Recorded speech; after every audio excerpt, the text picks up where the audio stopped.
नमस्ते भाई, कैसे हैं आप लोग? उम्मीद करते हैं बढ़िया होंगे और तैयारी भी बहुत ज़बरदस्त तरीके से कर रहे होंगे, क्योंकि एग्ज़ाम धीरे धीरे नज़दीक आता जा रहा है।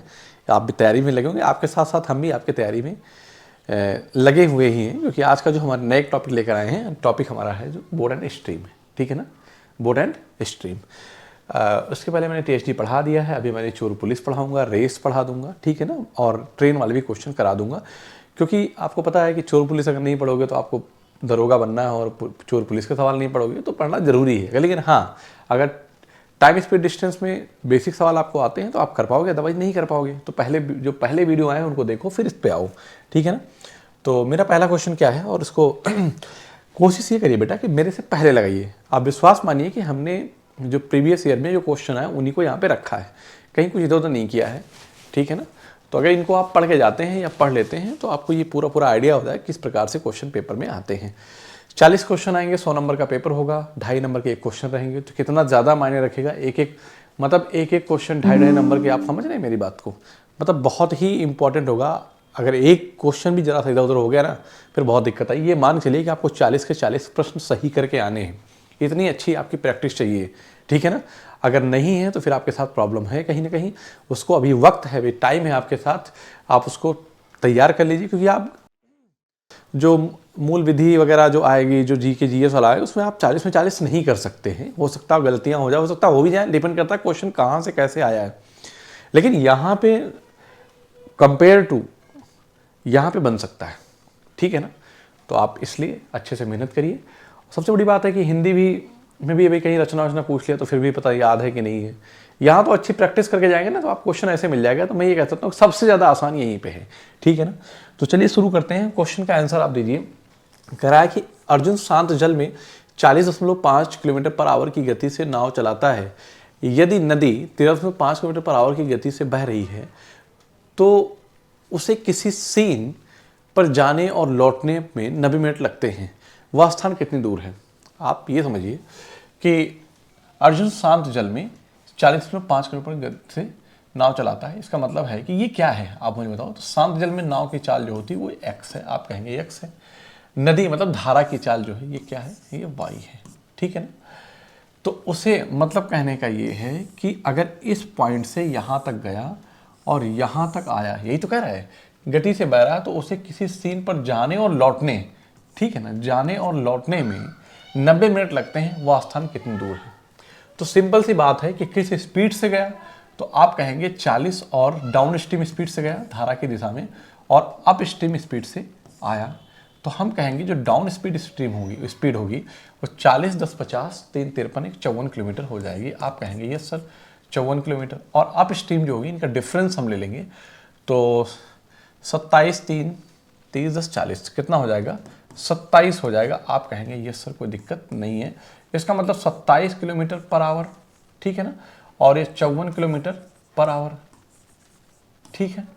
आपसे पूछा है कि उस मतलब कि वह स्थान कितनी दूर है, आपको ये बताना है। तो मैं कहता हूं कि जितनी दूरी गया उतनी ही दूरी आया, दूरी कांस्टेंट है।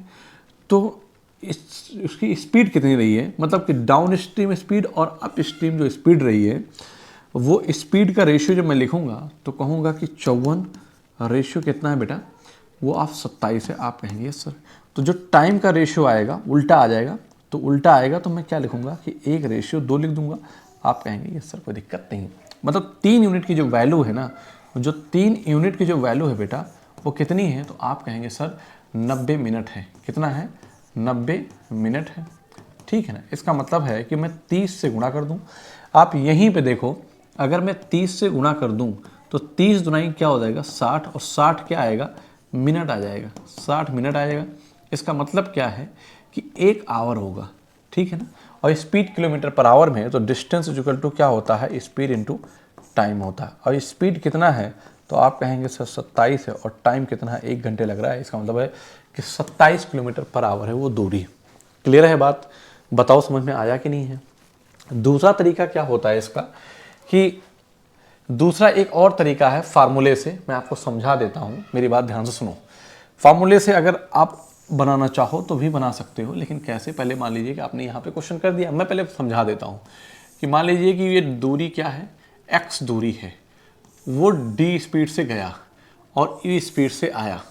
डी स्पीड से गया और यू स्पीड से आया, ठीक है ना, उसी दूरी को, तो ओवरऑल मिला के उसे 90 मिनट लगते हैं। तो मैं यहाँ पे समझाना चाहूँगा कि डी मतलब कि एक्स दूरी डी स्पीड से गया और यही एक्स दूरी जो है, यही एक्स दूरी जो है वह अप स्ट्रीम स्पीड से आया, तो उसे 90 मिनट का समय लगा, क्योंकि आवर में है तो इसको मैं 60 से यहाँ पे कर दूंगा। कोई दिक्कत किसी बच्चे को? आप कहेंगे नो सर कोई प्रॉब्लम नहीं है। तो जब मैं x कॉमन लूँगा, ये दूरी है, तो यहाँ पे क्या आ जाएगा, यहाँ पे हो जाएगा d प्लस यू। मैं समझाना चाह रहा हूँ आपको, ये क्या हो जाएगा, d और u हो जाएगा, और ये 30 3 90 मतलब 30 दूना 60, मैं लिखूँगा 3/2 लिख दूंगा, कोई दिक्कत नहीं है। मतलब कहने का ये हुआ, तो आप इसको t मान लो, t मानते हूँ, ठीक है ना, ये t मानता हूँ। तो यहाँ पे फार्मूला बन गया कि d1 मतलब कि D you upon D plus you into time. कोई दिक्कत? इसका मतलब इस क्वेश्चन को आप उसी फार्मूले से बना सकते थे कि डाउन स्ट्रीम स्पीड क्या होती है, कि नाव की चाल प्लस धारा की चाल। तो आपने डाउन स्ट्रीम स्पीड ये लिखा है, तो दूरी पूछा है, तो आप कहेंगे कि 54 गुणे कितना 27 अपान 54 प्लस 50 20 70 77 3 80 81 और इनटू 90 बटे क्या कर देंगे 60 कर देंगे आवर में टोटल टाइम, ठीक है ना। तो यहाँ पे 9 9 81 हो जाएगा और 9 3 27 हो जाएगा, ये 0 इससे कटेगा और 9 से 9 कट जाएगा और 6 9 54 हो जाएगा। तो 9 3 कितना आ गया 27 किलोमीटर आ गया। अब बताओ भाई, यहाँ तक किसी बच्चे को कोई दिक्कत है क्या? आप कहेंगे नो सर दिक्कत नहीं है। तो आपको मैं ऐसा नहीं बताया कि आप रट के ही करो, आप चाहो तो प्रोसेस इससे रेशियो से भी लगा के कर सकते हो जब डिस्टेंस कांस्टेंट है तो, अदरवाइज आप फार्मूले से भी कर सकते हो, कोई दिक्कत नहीं है। बताओ भाई कोई दिक्कत है क्या किसी को? किसी बच्चे को कोई दिक्कत है? आप कहेंगे नहीं सर। आगे चलते हैं, हम आगे चलते हैं। तो नेक्स्ट क्वेश्चन की अगर हम बात करें बेटा, तो यहाँ पे क्या कह रहा है हमारा, एक मिनट, हाँ, अगले क्वेश्चन में कह रहा है कि एक नाव 54 घंटों में 270 किलोमीटर की धारा के विपरीत दिशा में जाती है और 64 घंटों में 448 किलोमीटर धारा की दिशा में जाती शांत जल में नाव की चाल ज्ञात कीजिए। इसका मतलब है शांत जल में नाव की चाल, मतलब आपसे x पूछा है। x इक्वल टू होता क्या है? x इक्वल टू होता है d प्लस यू बाई 2 के होता है। आप कहेंगे सर, मतलब अगर आपको डाउन स्ट्रीम पता चल जाए और अप स्ट्रीम पता चल जाए तो आप सवाल कर सकते हैं। तो 270 किलोमीटर धारा के विपरीत, मतलब कहने का है कि जब मैं यहीं पे u की वैल्यू निकालूंगा, u की वैल्यू, ठीक है ना, तो u क्या है, धारा के विपरीत इस बोट की चाल। तो आप कहेंगे कि 270 किलोमीटर की दूरी 54 घंटे में 9 6 54 9 7 63, सॉरी 9 3 27, 9 3 27, तो 6 पंजे कितना हो जाएगा 30 हो जाएगा। आप कहेंगे यस सर कोई दिक्कत नहीं है। 6 पंजे 30, इसका मतलब यहाँ पे कितना आ जाएगा 5 क्या होगा किलोमीटर पर आवर। ये क्या हुआ, ये अप स्ट्रीम है ना। तो अप स्ट्रीम का मतलब है कि धारा के विपरीत चाल। कोई दिक्कत यहाँ पे? आप कहेंगे नहीं। और धारा की दिशा में चाल,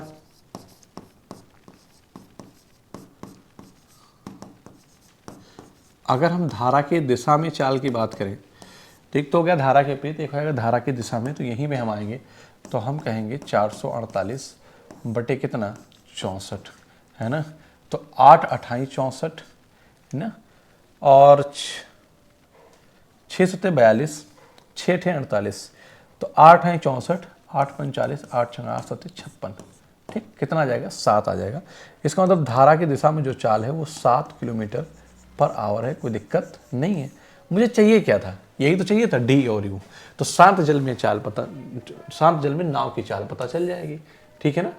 तो कितना हो जाएगा 7 और 5 12, तो 7 प्लस 5 करूँगा डिवाइड बाई 2 कर दूंगा 12, और 12 को 2 से डिवाइड करूँगा तो क्या आ जाएगा 6 kilometre per hour. So option D is the right answer. Okay, option D is the right answer.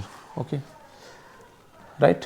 Next question की तरफ आते हैं। तो कह रहा है कि एक नाव 55 घंटे में धारा के, देखिए आपको लर्निंग कैसे होगी, जितना ज़्यादा एरर करेंगे उतनी ही लर्निंग होगी। मतलब आप ट्राई कीजिए। जैसे मैं क्वेश्चन मैंने जब स्क्रीन पे आया तो मेरे से पहले ट्राई करिए क्वेश्चन आप लगा पाएँ मुझसे पहले, ठीक है ना। कह रहा है कि एक नाव 55 घंटे में धारा के विपरीत दिशा में 330 किलोमीटर और 65 घंटे में 520 किलोमीटर जाती शांत जल में नाव की चाल ज्ञात कीजिए। इसका मतलब आपसे as it is same question पूछा है।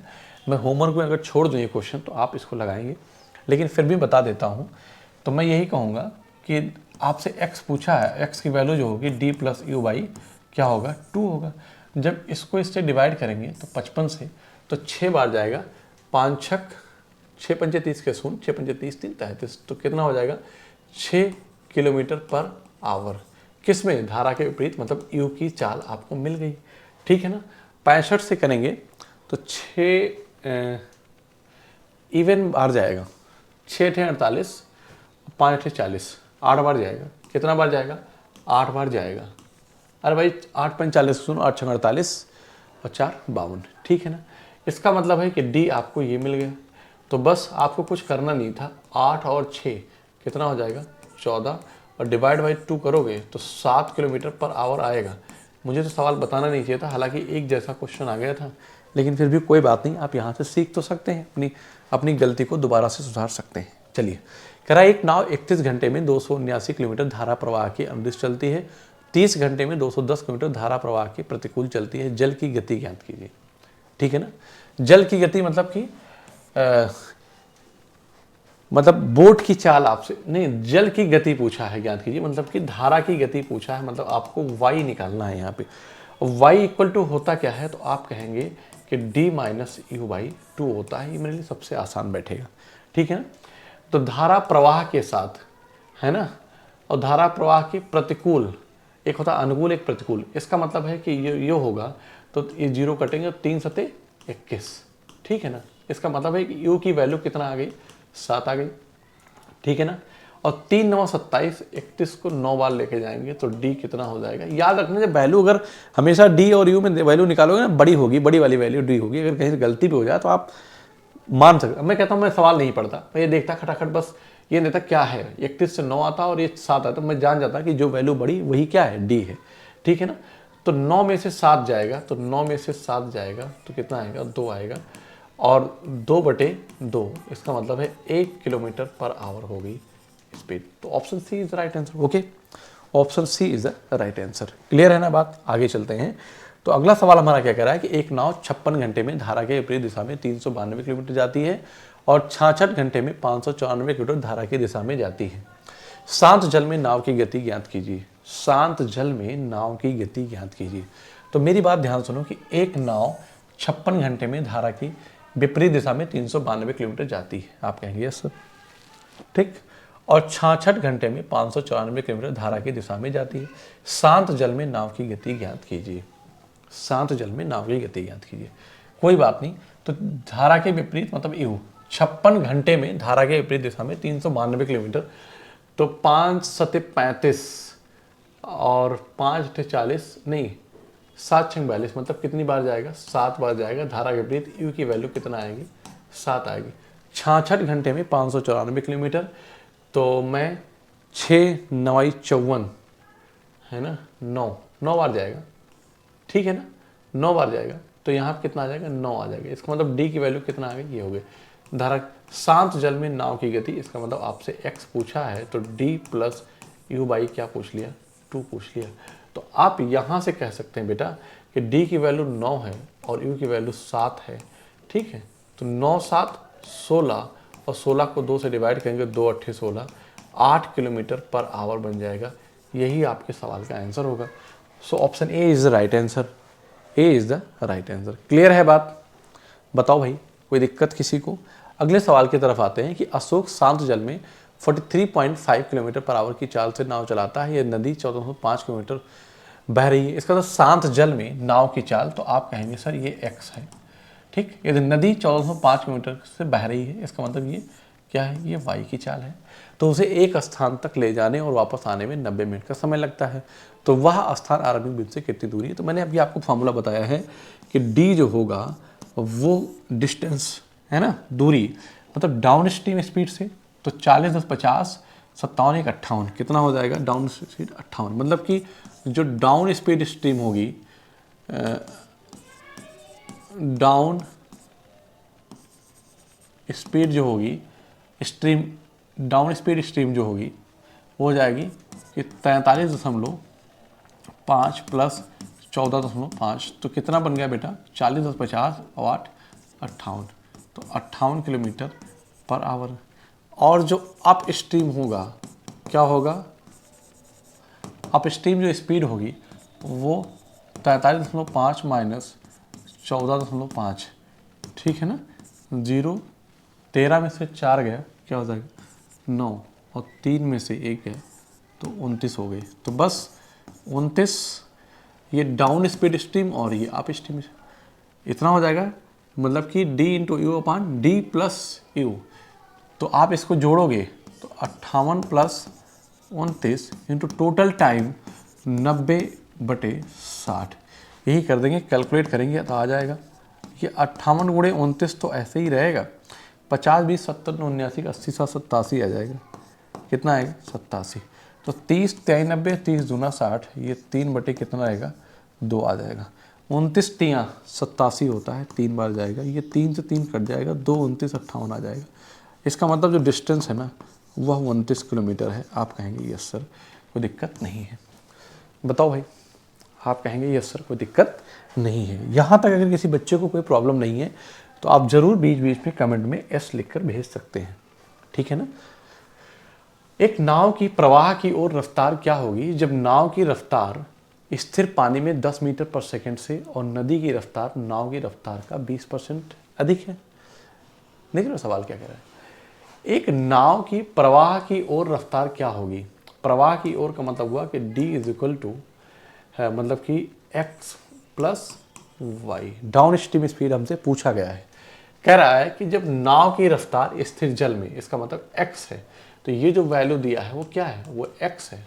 और नदी की रफ्तार जो है, नदी मतलब धारा की रफ्तार, मतलब कहने का है जो है वो 10 का 20% है।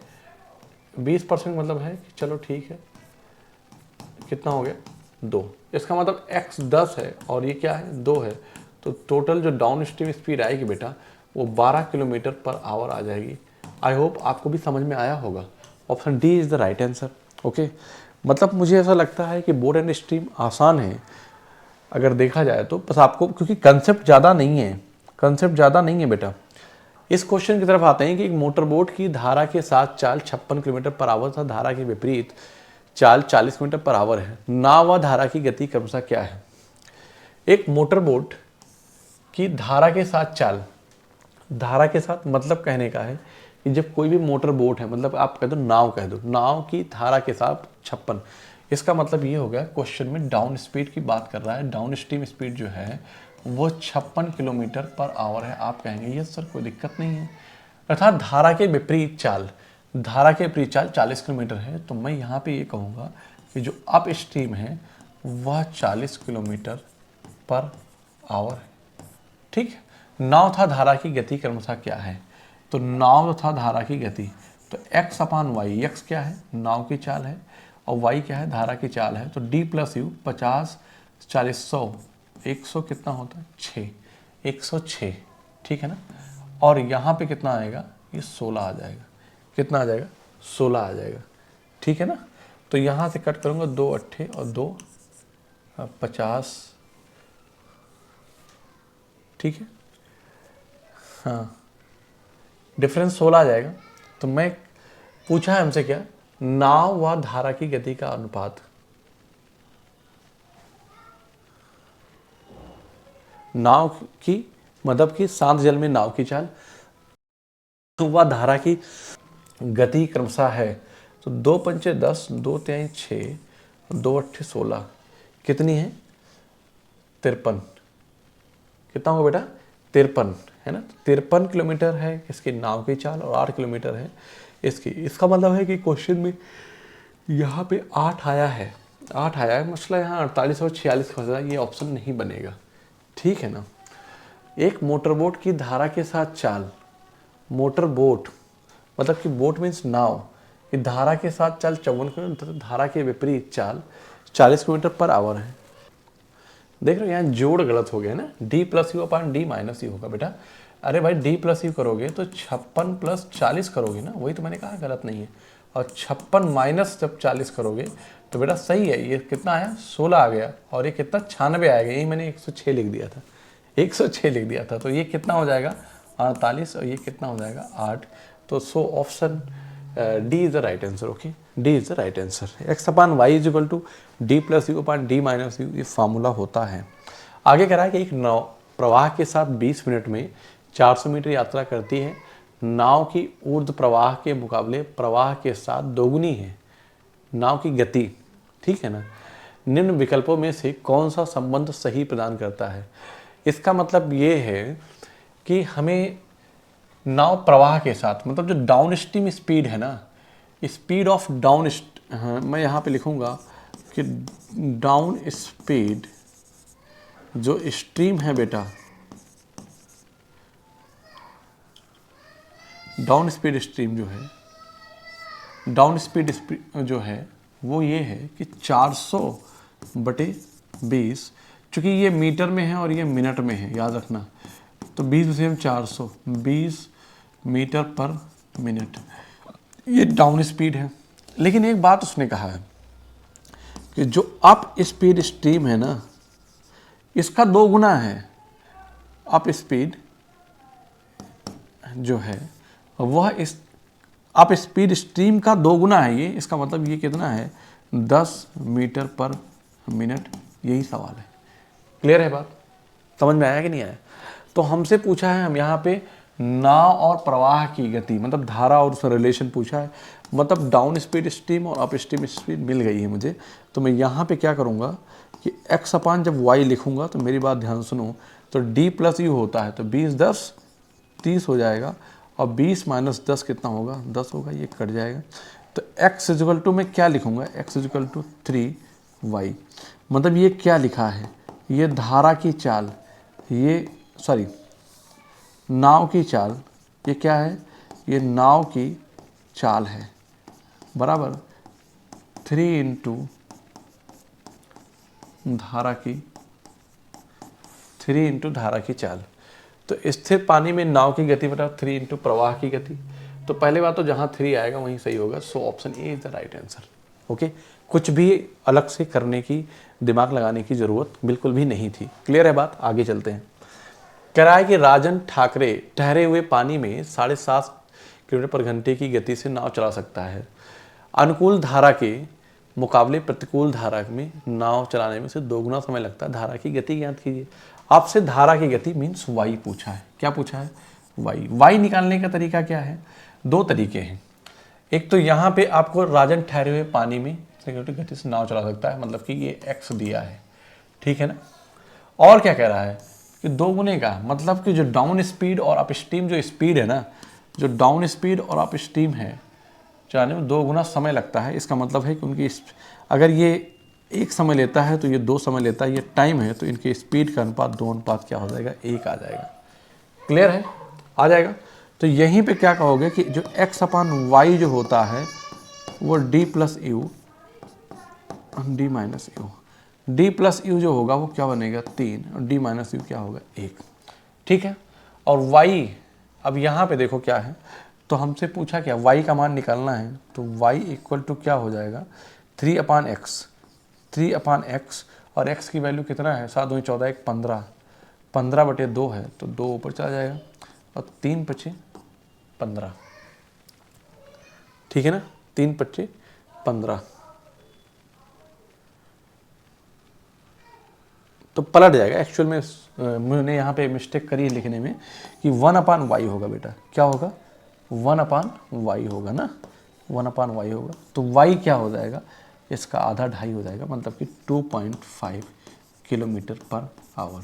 कोई दिक्कत है किसी को, आप कहेंगे नहीं सर, ज़रूरी नहीं है कि हर चीज़ हमेशा एक ही चीज़ किया जाए, जिसकी हमें ज़रूरत है हम उतना काम कर लें, क्योंकि हमें आंसर और सवाल का डेटा चाहिए, वो जो सवाल में ज़रूरत हो, ठीक है। मन्नत धारा के साथ 7.5 घंटे में एक दूरी तय करती है, जबकि धारा के विपरीत दूरी को तय, मतलब कहने का कि जब वो डाउन स्ट्रीम जाती है तो उसे 7.5 घंटे लगते हैं, लेकिन जब अप स्ट्रीम आती है तो 10.5 लगते हैं। इसका मतलब ये टाइम है, तो उनके जो स्पीड का अनुपात जो होगा बेटा वो 10.5 रेशियो 7.5 होगा। ये इसको यहाँ उड़ा दूंगा तो 5 से 5 गुना ये 10, सॉरी 15 से 15 सत्ते 105 और 15 पचे 75। इसका मतलब उनकी स्पीड का अनुपात 7:5 है। शांत पानी में 2 तरफा यात्रा करने के लिए उसे कितने घंटे लगेंगे?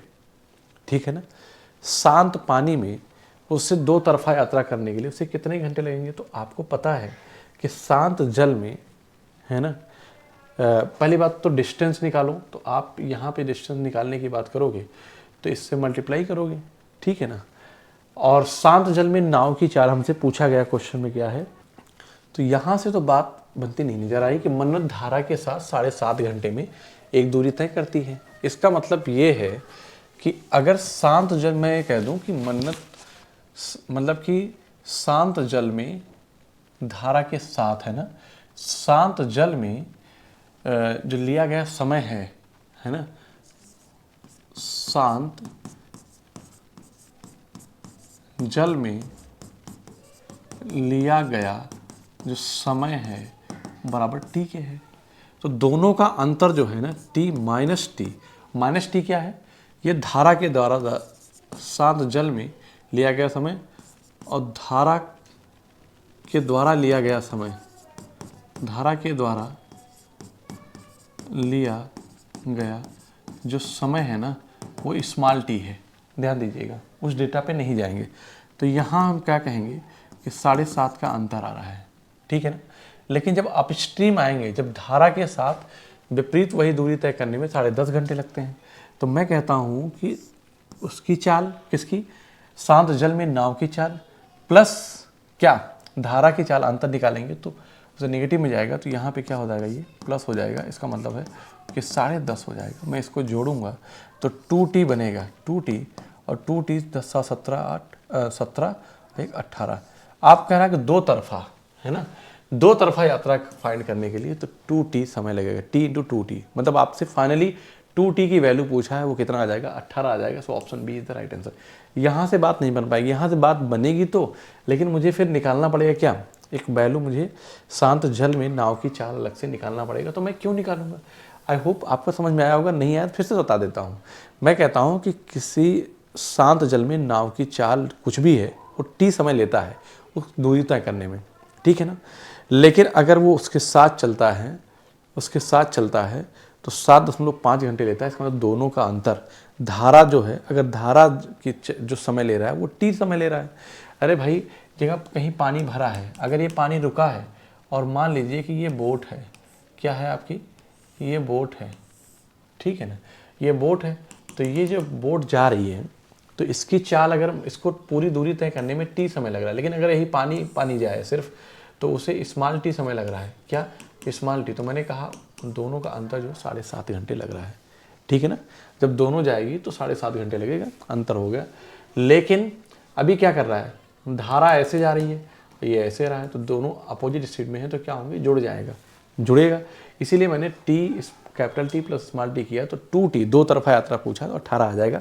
सो 18 is the right answer. Okay, आगे चलते हैं कि स्थिर जल में रजनी 7.5 घंटे में 135 किलोमीटर नाव चला सकती है, जबकि वह धारा के विपरीत 4 घंटे में 48 किलोमीटर नाव चला सकती है, ठीक है। धारा की गति किलोमीटर पर आवर में क्या है?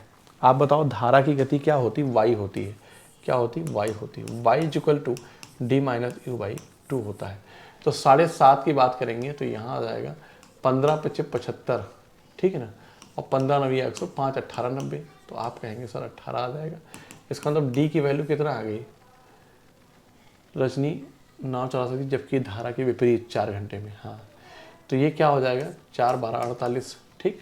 तो ये क्या हो जाएगा? 12 डिवाइड बाई 2, तो 6 बटे क्या हो जाएगा? 2, 2 तिहाई 6, कितना हो गया? 6।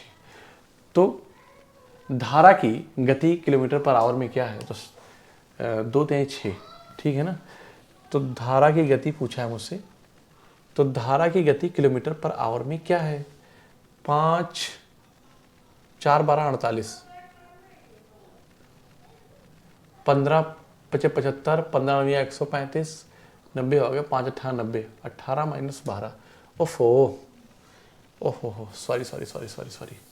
यहाँ पे देखो, ये क्या कह रहा है कि स्थिर जल में रजनी 7.5 घंटे में नाव चला सकती है। इसका मतलब जो आ रहा है यहाँ पे बेटा 18 जो आया था, ये क्या है? आप कहेंगे सर यही तो x है, ठीक है, और ये जो है वो 12 जो है ये क्या विपरीत है, ये क्या है? u है, ठीक है ना। तो धारा की चाल आपसे पूछा है, तो मैं कहता हूँ कि u इज इक्वल टू क्या होता है? x माइनस वाई होता है, ठीक है ना, x माइनस वाई होता है। तो यहाँ पे ये क्या दे रखा है? 12 दे रखा है, और यहाँ पे क्या दे रखा है? ये 18 दिया है माइनस वाई। ये y इधर जाएगा तो इनका डिफरेंस ले लेंगे तो कितना आ जाएगा? 6 किलोमीटर पर आवर। सवाल को ध्यान से पढ़ने की ज़रूरत है बेटा, ऐसा नहीं है कि वहाँ पे सिर्फ नाव की चाल है, ठीक है ना, x दे रखा है। क्लियर है? अगले सवाल की तरफ आते हैं। ये क्या कह रहा है कि एक नौका दौड़ में रमन वामन से 10 सेकंड पहले, नमन गगन से, मतलब मेरी बात ध्यान सुनो, सेकंड पहले और लद्दन मदन से 18 सेकंड पहले आता है, वामन लद्दन से केवल 1 सेकंड बाद और नमन मदन से 2 सेकंड के बाद दौड़ पूरी करता है। दिए गए मित्रों में से कौन दौड़ में प्रथम आता है? कौन दौड़ में प्रथम आता है? तो मेरी बात ध्यान से सुनो, क्या बताना चाह रहा हूँ मैं, तो मेरी बात ध्यान से सुनो कि एक नौका दौड़ में वामन को मैं VA लिखता हूँ, कौन फास्ट है? रामन वामन से, किससे? जो रामन है ना वो वामन से 10 सेकंड पहले पहुंचता है, इसका मतलब है कि रामन की चाल ज़्यादा है। नमन गगन से 12 सेकंड पहले, यहीं पे बात करेंगे, नमन जो है वो गगन से 10 सेकंड पहले। लद्दन मदन से, लद्दन जो है वो मदन से 18 सेकंड पहले आता है। वामन लद्दन से केवल 1 सेकंड बाद, वामन जो है लद्दन से केवल 1 सेकंड बाद, अर्थात जो है जो रामन है ना, यहाँ पे रामन के बाद किसकी चाल होगी? वो लद्दन की, उसके बाद फिर वामन की होगी, और नमन मदन से 2 सेकंड बाद दौड़ पूरी करता है। नमन जो है मदन से 2 सेकंड बाद, इसका मतलब है कि इसके बाद कौन सा आएगा? मदन आ जाएगा। दिए गए मित्रों में कौन दौड़ में प्रथम आता है? इसका मतलब रावण जो है ना, रामन, इसकी चाल सबसे ज़्यादा होगी, तो ऑप्शन बी है। ये इनइक्वलिटी के बेस्ड सवाल है, मतलब रीजनिंग का क्वेश्चन, ना कि ये मैथ का है, कुछ भी नहीं है। देखने में कितना बड़ा सा लग रहा था। एक आदमी नदी के निचली ओर के बहाव से 18 किलोमीटर प्रति घंटे पर और चढ़ाव पर 10 किलोमीटर प्रति घंटे पर नाव खींच सकता है, ठीक है। स्थिर पानी में उस आदमी की गति क्या है? स्थिर पानी में, स्थिर पानी में उस आदमी की गति क्या है? मतलब कि वो आदमी एज ए बोट की तरह वर्क करेगा। तो एक्स की चाल आपसे पूछा है, तो down speed plus up stream divide by क्या? 2। आप कहेंगे यस सर। तो एक आदमी नदी की निचली ओर के बहाव में 18 किलोमीटर प्रति घंटे, है ना, और चढ़ाव में 10 किलोमीटर प्रति घंटे। इसका मतलब है कि जो उसकी डाउन स्पीड है वो ये है, और उसकी जो अप स्ट्रीम है वो क्या है? ये है, ठीक। तो मैं यहीं पे लिखूंगा 18 10 28, 18 प्लस 10 बटे 2, तो 2 9 18, 2 पंचे 10, 9 5 14। इसका मतलब 14 किलोमीटर पर आवर होगा। तो so option B is the right answer. Okay, so option B is the right answer. Clear है? आगे चलते हैं। एक नाव धारा की दिशा में 8 किलोमीटर की दूरी 1 घंटे में तय करती है, तथा धारा के विपरीत दिशा में 2 किलोमीटर की दूरी 1 घंटे में तय करती है। धारा की गति क्या है? आप धारा की गति y की बात करते हैं, तो down speed minus up stream divide by क्या? 2। आपको पता है कि स्पीड होती क्या है, चाल क्या होती है? किसी भी ऑब्जेक्ट द्वारा यूनिट टाइम में कवर की गई दूरी ही क्या कहलाती है? इसकी चाल कहलाती है। मतलब यूनिट टाइम का मतलब है या तो घंटे में या सेकंड में हो। 1 घंटे में 8, इसका मतलब है कि उसकी धारा की दिशा में डाउन स्पीड जो स्ट्रीम है वो 8 किलोमीटर क्या है बेटा? पर आवर है। और जो अप स्ट्रीम की बात कर रहा है तो 2 किलोमीटर की दूरी 1 घंटे में, इसका मतलब हो गया 2 किलोमीटर पर आवर। क्लियर है? तो बस यहीं पे 8 - 2 करूँगा, 8 - 2 करूँगा, डिवाइड बाई 2 कर दूँगा, 2 चौको 8 और 1, इसका मतलब 3 किलोमीटर पर आवर आ गया। 3 किलोमीटर पर आवर, मतलब सी ऑप्शन सही है। आई होप कि आपको समझ में आया होगा। बेटा ज़्यादा क्वेश्चन नहीं है, इतने क्वेश्चन, बाकी क्वेश्चन ऐसे ही आपको प्रीवियस से पूछे गए, बल तब भी 2-3 क्वेश्चन एक जैसे आ गए हैं, फिर भी आप कर लीजिएगा, ठीक है ना। और इतना पढ़ लेंगे, मैंने कंसेप्ट भी समझाया है, आई होप। तो आपको अगर समझ में आया है तो बहुत आराम से आप सवाल कर पाएंगे। अगर नई और वैरायटी आप सवालों की चाहते हैं तो हमारी जो रेलवे की सीरीज चल रही है उसमें थोड़ा अच्छे क्वेश्चन रहे हैं, उसमें मैंने अच्छा क्वेश्चन डाल रखा है, क्योंकि प्रीवियस PYQ करा रहे हैं तो बेटा प्रीवियस क्वेश्चन ही डालेंगे, ना कि इधर के, ठीक है ना। तो इतना ही रखते हैं, फिर मिलते हैं आपसे हम अगली क्लास में। तब तक के लिए आप सभी को शुक्रिया। और दूसरी चीज़ कि अगर अच्छा लगा हो तो आप सभी लोग क्लास को शेयर करें, कमेंट करें, अपने दोस्तों में बताएं, ठीक है ना। और अपने कमेंट दें, जिससे मुझे एक एनर्जी मिलेगी, क्योंकि मैं आपसे कुछ ले नहीं रहा हूँ, मैं फ्री आपका आज पढ़ा रहा हूँ, मैं आगे भी ऐसे पढ़ाते हुए चला जाऊँगा, मैं आपसे एक पैसा नहीं लूँगा। आप कमेंट करिए कि आपको पढ़ना क्या है, ठीक है ना। तो मिलते हैं आपसे अगली क्लास में, तब तक के लिए आप सभी को जय हिंद।